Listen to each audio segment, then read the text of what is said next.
Et bonjour à tous et bienvenue aujourd'hui sur Caillou TV et Eurosport pour une émission un petit peu particulière, le débrief de ces championnats du monde de Séoul 2025. Et pour ça, je suis aujourd'hui avec Mathieu Dutray. Comment ça va Mathieu ? Ça va très bien, merci Miguel. Bonjour à tous et ravi d'être là pour parler de ces ces 3 jours de finale des championnats du monde. Ouais, voilà, donc on va effectivement revenir sur les finales de difficulté et de bloc qui avaient lieu à partir de vendredi. Mathieu, d'ailleurs, vendredi à la difficulté, tu étais aux commentaires. Il y a eu pas mal de surprises, pas mal de confirmations. Il y a eu des beaux scénarios. Qu'est-ce que t'en as pensé déjà ? Deux belles finales, hein, femmes et hommes. On va commencer par les femmes. Déjà, l'absence de Laura Rogora qui se qualifie pas pour la finale. Et tant mieux pour nous, puisque c'est Zélia qui est ex aequo avec elle en demi-finale et qui est devant en qualif, qui prend la 8e place de la finale. Donc une Française qualifiée en finale de difficulté, on était ravis qu'elle soit là. Et puis on avait vraiment 8 finalistes divisés en deux, une immense favorite, Janja Garnbret, derrière 3 filles qu'on attendait sur le podium, Cheung Seo, Erin McNeice et Annie Sanders. Et puis 4 autres filles, dont 2 Slovènes et Zélia. On attendait un peu moins, mais voilà, il fallait faire ça. Et puis le déroulé de la finale après a un petit peu chamboulé les pronostics. Ouais, on attendait fortement, comme tu l'as dit, donc les favorites qui ont un petit peu gouverné la saison en l'absence de Janja Garnbret. Donc on a eu Annie Sanders, Erin McNeice, on les attendait, finalement on les a pas eu. On a plutôt eu Rosa Reccar d'abord, qui a fait un run absolument fantastique. C'est celle des 4 premières à passer qui a tiré son épingle du jeu. On espérait évidemment que ce soit Zélia, mais ça a été Rosa Reccar, elle a été exceptionnelle.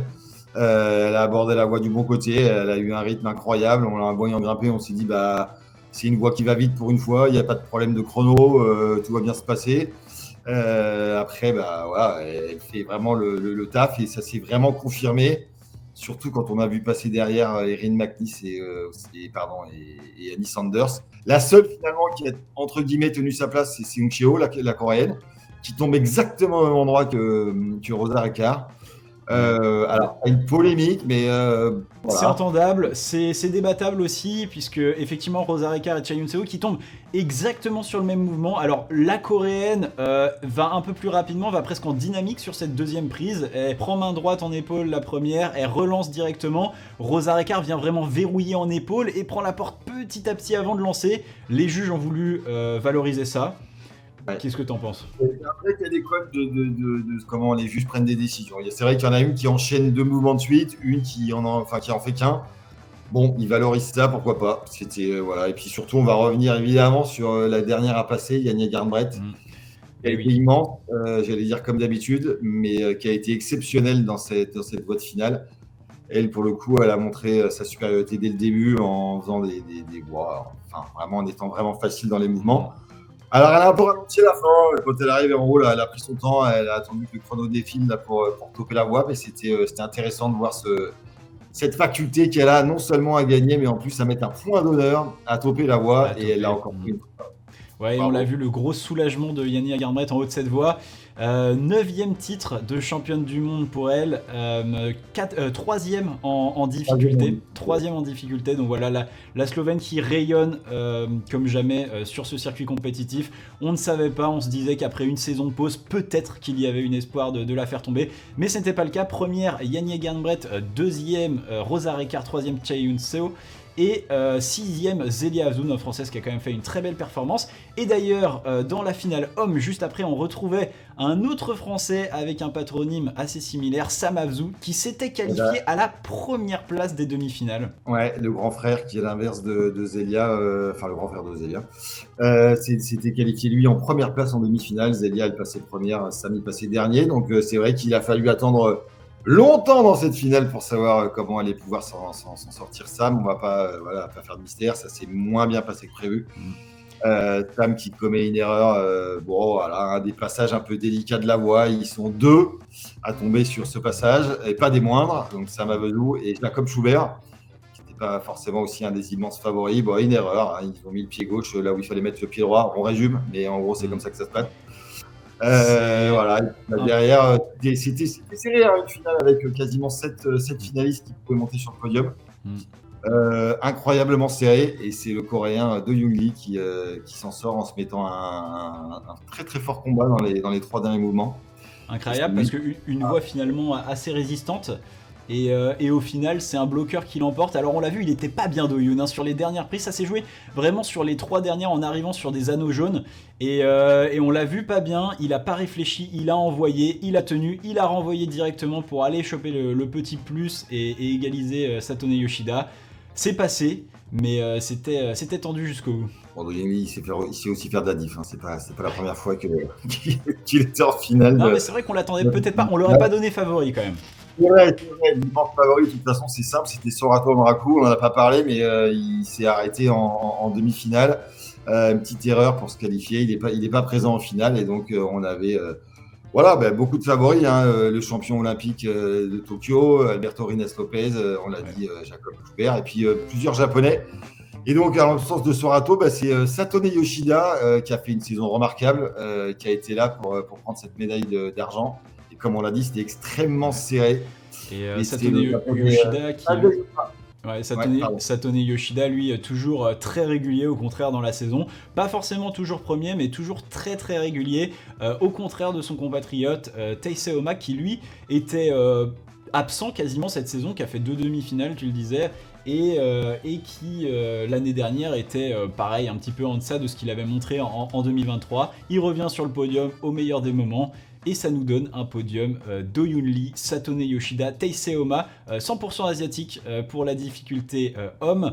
Et on enchaînait le lendemain avec le bloc féminin, une journée entière de bloc féminin, où on retrouvait évidemment Janja Garnbret avec une interrogation, 10e titre de championne du monde ou pas pour la Slovène.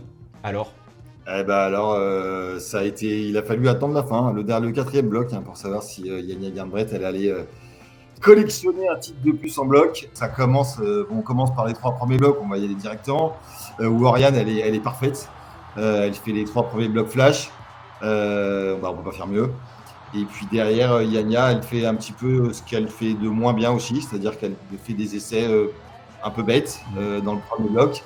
Et du coup, elle est à la scène dans les entre guillemets, dans le classement avant d'arriver au 4e bloc. Oriane a la possibilité de gagner. Et puis malheureusement, ça se passe pas exactement comme on aurait souhaité.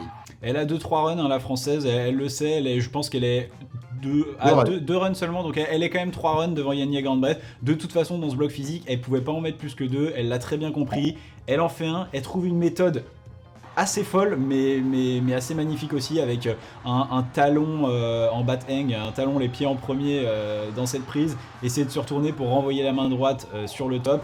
Ça passe pas la première fois, elle est pas loin, on sent qu'il lui faut du repos, que c'est juste à l'énergie que ça se joue. Malheureusement, ce sera pas suffisant. Et derrière, Janja Garnbret, impériale, impitoyable, qui elle trouve une méthode à son image, rouleau compresseur, grand croisé, et on ramène en compression sur cet avant-dernier volume, et derrière c'est plié. 10e titre championne du monde. Pour revenir, j'ai adoré ce qu'a fait Oriane, cette capacité qu'elle a eue à trouver des méthodes différentes dans les blocs de cette finale, notamment dans le 2e bloc. Ce qu'elle est capable de faire dans le 4e, en trouvant des solutions pour faire ce qu'elle sait faire. Donc voilà, après c'est vrai que c'était un bloc physique, Janja elle est plus forte dans ce style-là. Il en a manqué un tout petit peu. Est-ce que c'était bien pour Oriane d'arriver dans le bloc parce qu'elle pouvait être championne du monde avant même que Janja Garnbret arrive dans le bloc 4. Il fallait juste qu'elle fasse le top. Ouais. Elle a tenté, elle a été pour moi dans une stratégie qui est la bonne, en faisant uniquement 2 essais, en laissant passer 2 minutes 30 pour se reposer. Ça passe pas. Janja aujourd'hui, elle est toujours au-dessus. Mais vraiment, encore une fois, chapeau à Oriane, c'est la seule. Et c'est bien la seule qui a réussi à mettre la pression à la reine Janja Garnbret, à qui on peut, moi, pas grand-chose à dire, à part bravo et merci, parce que je trouve qu'elle nous fait découvrir et elle amène l'escalade dans des sphères qu'on n'imaginait pas. Donc bravo Madame Garnbret. C'est vrai, on avait peur d'une absence de suspense, c'était tout l'inverse. Bravo Janja, bravo Oriane. 2 titres, deux titres de vice-championne du monde à 20 ans, c'est aussi exceptionnel. Et on espère que cette rivalité va durer et pourquoi pas s'inverser dans les prochaines années. En attendant une rivalité, il y en avait une autre, une rivalité à 3 en bloc homme le lendemain, le dimanche. Et si on a eu un scénario à suspense chez les femmes, et bien c'était presque encore plus vrai chez les hommes. Là on avait des surprises aussi, mais on avait surtout 3 grands favoris: Mejdi Schalk, Do Yoon Lee, Sorato Enraku, le coréen, le français, le japonais, qui étaient là chacun pour le titre. Et très sincèrement, il n'y a eu que eux, on a vu que pendant cette finale.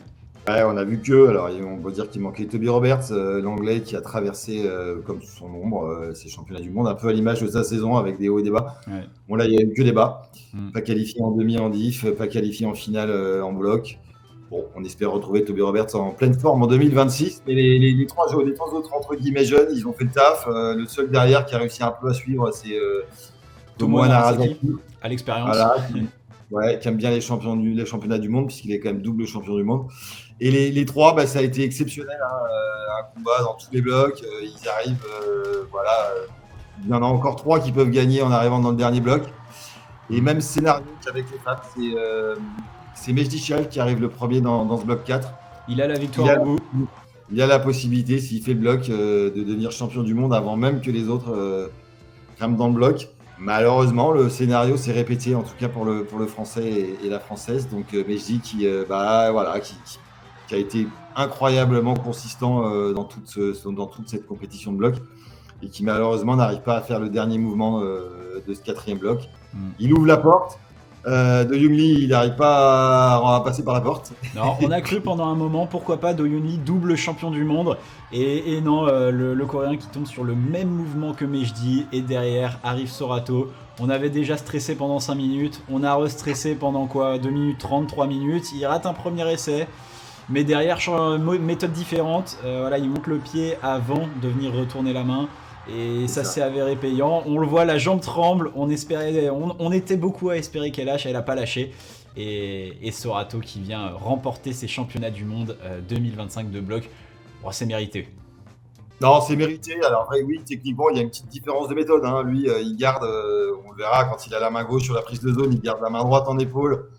Il monte d'abord le pied gauche avant d'attraper la prise le back. Mais je dis, il inverse la main droite en inversé avant de monter le pied gauche. Ça marche pas. C'est dommage. Après, Sorato, comme tu l'as dit, il n'a pas volé. Mais je dis, 2e fois vice-champion du monde d'escalade après Berne en 2023. Pareil pour Oriane. Les Français, en tout cas les 2 leaders français qui ont été à la hauteur de ces championnats du monde. On aurait aimé que ça soulie au moins un des deux. Malgré tout, bravo, hein, vice-champion du monde, c'est plus que respectable. Ils ont été présents le jour J. Pas grand chose à dire. Ils ont été là, ils nous ont fait vivre des superbes championnats du monde. D'ailleurs, comme toute l'équipe de France qui a eu des destins plus ou moins hauts, plus ou moins bas, mais quand même des jolies performances. Et nous, on retiendra évidemment les 2 titres de vice-champion du monde de Mejdi et d'Oriane. On le rappelle, à 21 et 20 ans, donc c'est toujours assez exceptionnel. En tout cas, nous, on a vibré toute la semaine. C'était assez exceptionnel. Merci à vous d'avoir regardé ce débrief. Pour suivre tout le reste de l'escalade sur le circuit compétitif, je vous rappelle que la saison de Coupe du Monde est disponible en intégralité sur Eurosport et HBO Max. Donc, n'hésitez pas à venir les regarder. Nous, on va essayer de vous proposer des débriefs encore plus complets pour la saison prochaine de Coupe du Monde notamment. Merci à toi, Mathieu, d'avoir été là. Merci à vous d'avoir regardé. Et on vous dit à la prochaine. Ciao. Merci Miguel, à très bientôt.